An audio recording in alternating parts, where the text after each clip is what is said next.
There are a couple of different team meetings that are essential for healthy scaling of an organization.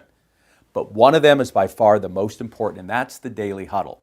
In fact, it was actually John D. Rockefeller who first turned me on to this idea. He was 20 with his brother and the three guys that helped him start the company.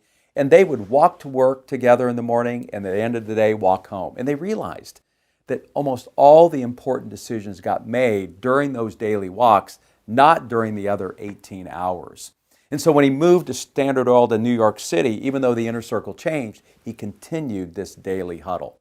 What I find interesting, 100 years later, the late Steve Jobs did exactly the same thing at Apple. Understanding design was critical to Apple's success. He and Jonathan Ives had lunch every day. In fact, there isn't a company in Silicon Valley that would even think about operating successfully without the Daily Huddle. It's at the heart of both the Scrum and Agile methodology. So, what does it look like?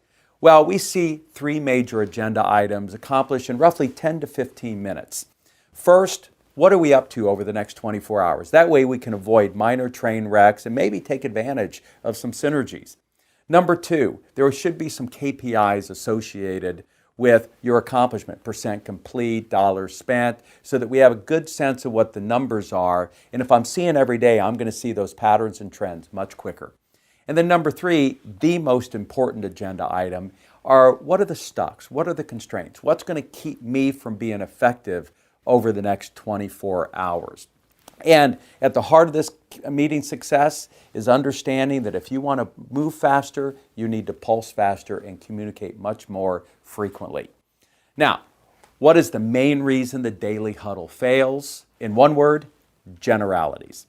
If I'm going to ask somebody, hey, what are you up to? They're like, well, look, I'm in some meetings, I'm talking to some customers, I'm doing email. Same thing I did yesterday. This thing's going to die quickly. What we're looking for is specifics. I want to know that I'm in a meeting to work on 4 different initiatives when everyone else thinking maybe there's 3. I want to understand that we're interviewing this particular person's name. Here is the issue that we're having with the customer. And if I'm working on a particular quote today, I want to know what that dollar amount is and who it's for specifically so that I can connect that in my brain with the rest of the team. If you want to dive deeper into this topic and learn about the different types of meetings called the meeting rhythms, go to our blog. Share it with your team, and if you have any questions, leave us a comment. Thanks for watching.